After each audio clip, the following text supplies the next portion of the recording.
আসসালামু আলাইকুম প্রিয় দর্শক। রাজনীতির বাইরে আজকে একটু খেলাধুলা ক্রিকেট নিয়ে কথা বলবো। ঠিক ক্রিকেট নিয়েও বলবো না, ক্রিকেট নিয়ে যে রাজনীতি অথবা ক্রিকেটকে যে রাজনীতির অংশ বানিয়ে ফেলা, এই যে মানসিকতা, এটা নিয়ে একটু কথা বলতে চাই। আপনারা সবাই জানেন এরই মধ্যে মোটামুটি সব জায়গায় একটা চাউর হয়ে গিয়েছে যে আসন্ন আইপিএলে, যেটা মার্চ মাসে শুরু হওয়ার কথা ছিল আগামী মার্চে, সেই আইপিএলে বাংলাদেশের একজন প্লেয়ারকে নির্বাচিত করা হয়েছিল। ওদের ওখানে নিলাম হয়, কোন প্লেয়ার কত ভালো না ভালো, তার বৈশিষ্ট্য, তার পারফরমেন্স, এগুলোর উপর ডিপেন্ড করে নিলাম ডাকা হয় এবং যার দাম যত উঠে সেইভাবে সে কোনো না কোনো টিমের সঙ্গে যুক্ত হয়। বাংলাদেশের একজন মাত্র প্লেয়ার সেই নিলামে তার নাম উঠেছিল এবং ওনাকে কোনো একটা টিম, কলকাতা নাইট রাইডার্স, তারা ওই টিমের সদস্য হিসাবে আমাদের মুস্তাফিজুর রহমানকে তারা নির্বাচিত করেছিলেন, তারা কিনে নিয়েছিলেন নিলামে। মুস্তাফিজুর রহমানের দাম উঠেছিল 9,20,00,000 রুপি। এটা মোটামুটি অনেক দাম, মুস্তাফিজুর রহমানকে এত দামে এর আগে কেউ কখনো কেনেনি, সেই হিসেবে অনেক ভালো দাম। তো অনেকেই ভাবছিল মুস্তাফিজুর রহমানকে এত দামে কিনে কে আর কি, কলকাতা নাইট রাইডার্স কি করবেন না করবেন, নানা রকম হিসাব নিকাশ চলছিল। এই কেকেআর মালিক কিন্তু শাহরুখ খান, আবার ভারতের যিনি নায়ক, সিনেমার নায়ক শাহরুখ খান, উনি হলেন কেকেআরের মালিক। তো যা হোক, মুস্তাফিজুর রহমানকে উনি কেনা হয়েছে এবং উনি খেলবেন এটি সবাই জানে। কিন্তু এর মধ্যে এই ঘটনাগুলো আমরা যদি একটু ঘটনাক্রমের সঙ্গে একটু আলোচনা করি, চোখ বুলাই, তাহলে আমরা বুঝতে পারবো। এই যে নিলামটা, এটা হয়েছিল গত বছরের 16 ডিসেম্বর দুবাইয়ে, এবং ওরা তো চেয়েছে, কিন্তু আমরা কি তাদেরকে দেবো? আমাদের যারা জাতীয় দলের প্লেয়ার, তাদের খেলতে হলে আমাদের যে ক্রিকেট বোর্ড আছে তাদের একটা অনাপত্তি পত্র লাগে। সেই অনাপত্তি পত্র ভারতের ক্রিকেট বোর্ড, তারা বাংলাদেশের ক্রিকেট বোর্ডকে চিঠি লিখেছে যে আমরা মুস্তাফিজুর রহমানকে নিয়ে আমাদের এই আইপিএলে খেলাতে চাই, আপনারা কি অনুমতি দিবেন? এটা তারা চিঠিটা চাওয়ার পরে 18 তারিখে বাংলাদেশের ক্রিকেট বোর্ড বলেছে হ্যাঁ, আমরা ওরাকে একটা শর্ত সাপেক্ষে খেলতে দেব। সেই শর্তটা কি, যে মাঝখানে 1 সপ্তাহের জন্য এপ্রিল মাসের 8 তারিখ থেকে এই সময় তাকে ছাড়তে হবে, কারণ তখন বাংলাদেশে আমাদের একটা জাতীয় পর্যায়ের খেলা আছে, এই জন্য। তো সেই হিসেবে তাকে ছাড়পত্র দেওয়া হয়। এখন এরপরে শুরু হলো রাজনীতি। 9 দিন পরে ডিসেম্বরের 27 তারিখে প্রথম মধ্যপ্রদেশের একটা মন্দিরের প্রধান উপাসক মহাবীর নাথ, উনি দাবি করলেন যে মুস্তাফিজুর রহমানকে আইপিএল থেকে বাদ দিতে হবে। যদি বাদ দেওয়া না হয় তাহলে ওনারা আইপিএলের পিচ নষ্ট করে দিবেন, আইপিএল হতেই দিবেন না। এই ধরনের দাবি তারা করলো। এটা একটা রাজনৈতিক দাবি, এবং বুঝতেই পারছেন একটা মন্দিরের উনি প্রধান উপাসক, এক ধরনের ধর্মীয় একটা দাবি আসলো। এই দাবিটার পেছনে কারণটা কি হতে পারে? সম্ভাব্য কারণ হলো যে 18 তারিখে, এর মধ্যে 16 তারিখ কিন্তু নিলাম হয়ে গেছে। 18 তারিখে এর আগেই কিন্তু ভারতের ক্রিকেট বোর্ড থেকে বাংলাদেশের ক্রিকেট বোর্ডের কাছে মুস্তাফিজকে চাওয়া হয়েছে। তারপরে 18 তারিখে, যেদিন তারা চেয়েছে ওই দিনই বলা যায়, 18 তারিখে আমাদের এখানে ভালুকায়, ময়মনসিংহ জেলার ভালুকার এখানে দীপুচন্দ্র দাস নামে সনাতন ধর্মাবলম্বী এক লোককে পুরো গণপিটুনিতে মব তৈরি করে মেরে ফেলা হয় এবং তাকে আগুন দিয়ে জ্বালিয়ে দেওয়া হয়। অবশ্যই এটা ন্যাক্কারজনক ঘটনা। এরই মধ্যে এই ঘটনার প্রেক্ষিতে অনেককে বিচারের আওতায় আনা হয়েছে, প্রায় 12-13 জনকে গ্রেফতারও করা হয়েছে কিন্তু, এবং তাদের নিয়ে বিচার চলবে। কিন্তু সেই ঘটনার প্রতিবাদে, যেহেতু এদেশে সনাতন ধর্মাবলম্বীরা নিরাপদ নয়, এই অজুহাত তুলে ভারতের প্রস্তাব হলো আমরা বাংলাদেশের কোনো প্লেয়ারকে এখানে ঢুকতে দেব না, খেলতে দেব না। এবং এই যে দাবিটা, এই দাবির সঙ্গে বিজেপি এবং বিজেপি যারা অঙ্গ সংগঠন আছে, বিজেপি যারা সহযোগী সংগঠন আছে, বিভিন্ন উগ্র হিন্দুবাদী দল যারা আছে, তারাও কিন্তু এই দাবির সঙ্গে সুর মেলালেন। এবং তারপরে যে ঘটনা হলো, তারা সিদ্ধান্ত নিলেন, এবং সেই সিদ্ধান্ত নিলেন গতকালকে 3 তারিখে তারা সিদ্ধান্ত নিলেন যে আমরা মুস্তাফিজুর রহমানকে নেব না।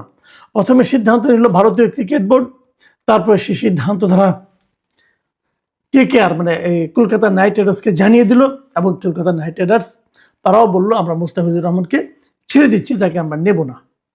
এই পর্যন্ত হলো গতকালকের ঘটনা। তারপর কি ঘটলো?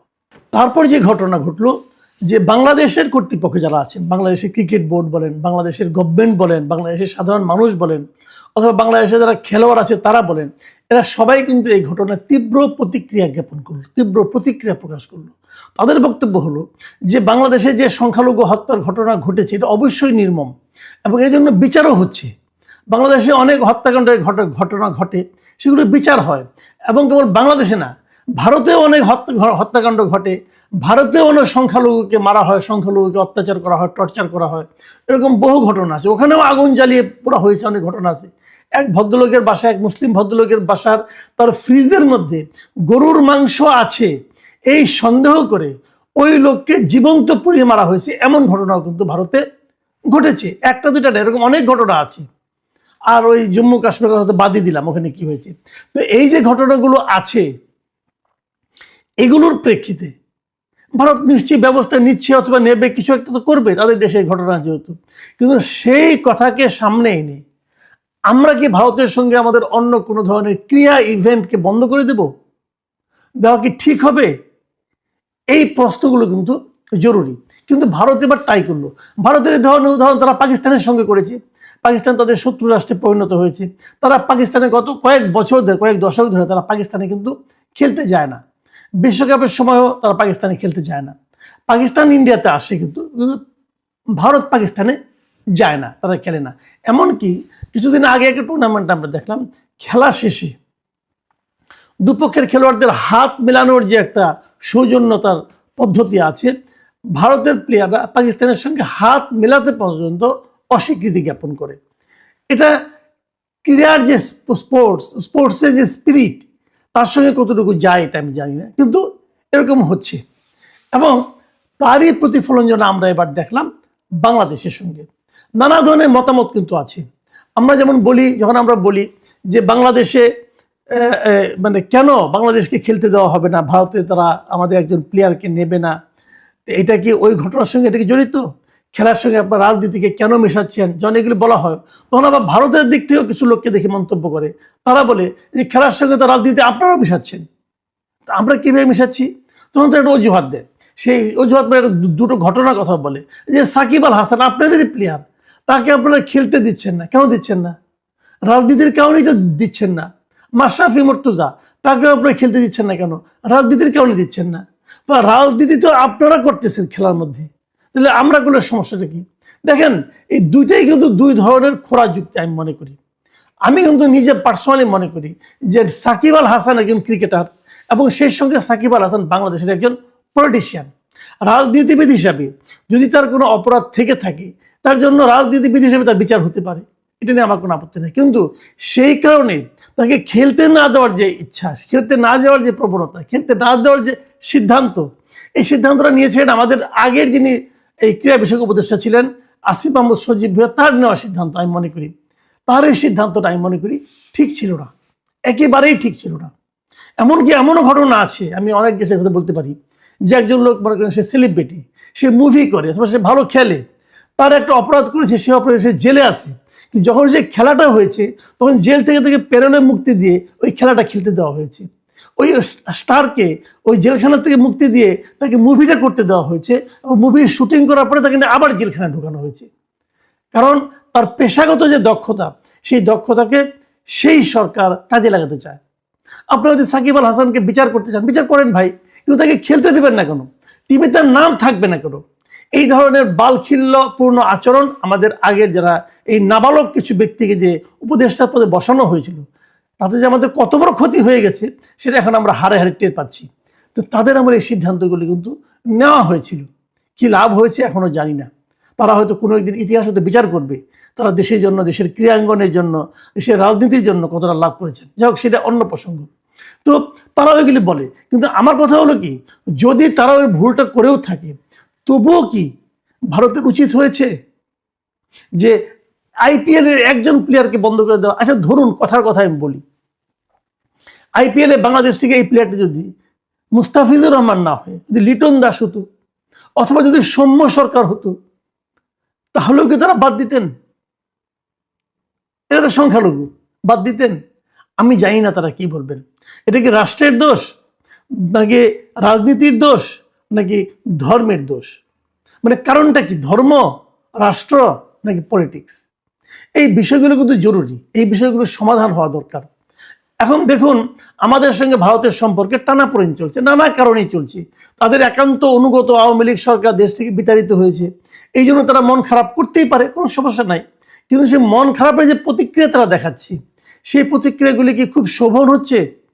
দেখুন, ভারতেরই কংগ্রেসের একজন গুরুত্বপূর্ণ ব্যক্তি মিস্টার শশী থারুর, তিনি কিন্তু এই প্রশ্নটাই করেছেন, যেতে লাভ হয়েছে কার? এতে কি ভারত সরকারের লাভ হয়েছে? এতে কি বাংলাদেশের লাভ হয়েছে? কার লাভ হয়েছে? শশী থারুর যে কথাটা বলেছেন, উনি টুইট করেছেন, উনি কি বলেছেন আমি আপনাদের একটু পড়ে শোনাই। উনি বলেছেন, আমি সত্যই মনে করি না যে ক্রিকেটকে বাংলাদেশে সংখ্যালঘুদের উপর হামলার ভার বহন করতে দেওয়া উচিত। আমার দৃষ্টিভঙ্গি স্পষ্ট, আমাদের উচিত কিছু ক্ষেত্রকে অন্য ক্ষেত্র থেকে আলাদা রাখার চেষ্টা করা। মুস্তাফিজুর রহমান একজন ক্রিকেটার, যার এসব ঘটনার সঙ্গে তার কোনোই সম্পর্ক নেই। তিনি ব্যক্তিগতভাবে ঘৃণাসূচক কথা, হামলা বা এমন কর্মকাণ্ডকে সমর্থন কিংবা ন্যায্যতা দেওয়ার জন্য কখনো অভিযুক্ত হননি। তিনি একজন ক্রীড়াবিদ, আর এই দুটো বিষয়কে মিশিয়ে ফেলাটা অনুচিত। এটা কিন্তু ভারতের একজন গুরুত্বপূর্ণ রাজনীতিবিদ, তার মন্তব্য।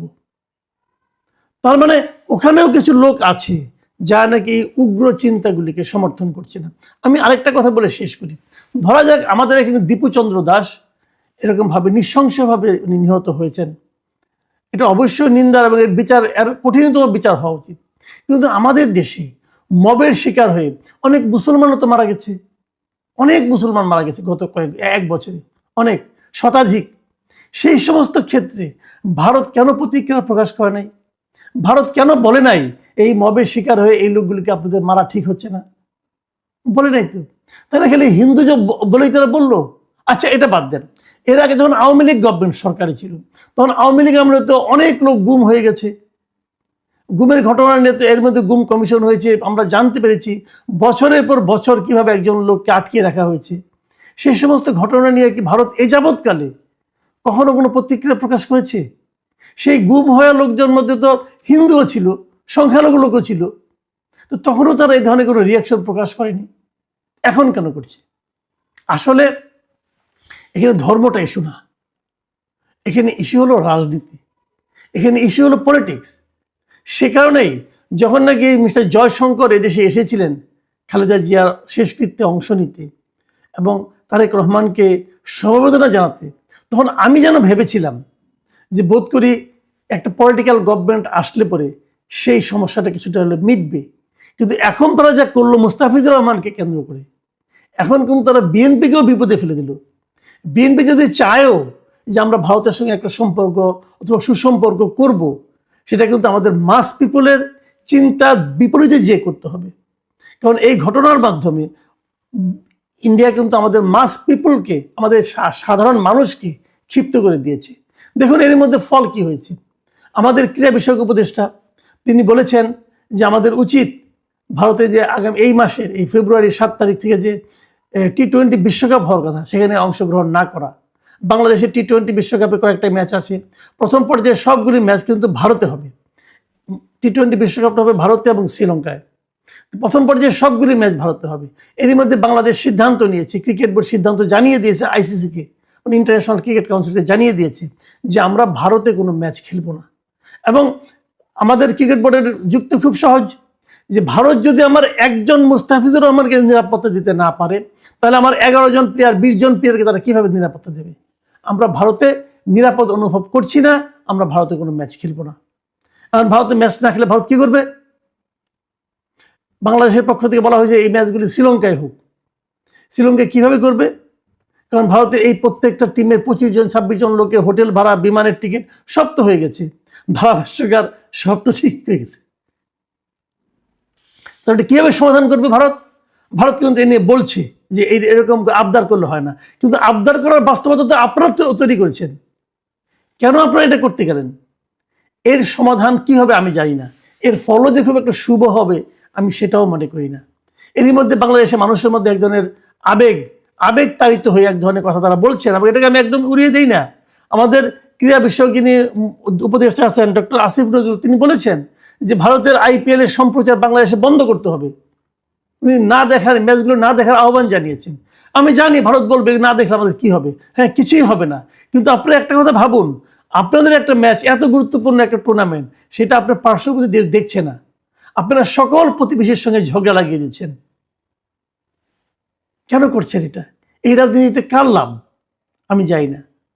প্রিয় দর্শক, আমার মনে হয় এটা নিয়ে আগামী কয়েকদিন আরো চলতে থাকবে, কিন্তু আমাদের দুর্ভাগ্য, আমরা এমন একজন প্রতিবেশী পেয়েছি যে মাঝে মাঝেই আমাদের পায়ে পাড়া দিয়ে ঝগড়া করতে চায়।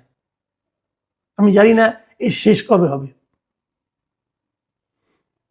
এখন এ পর্যন্তই। আল্লাহ হাফেজ।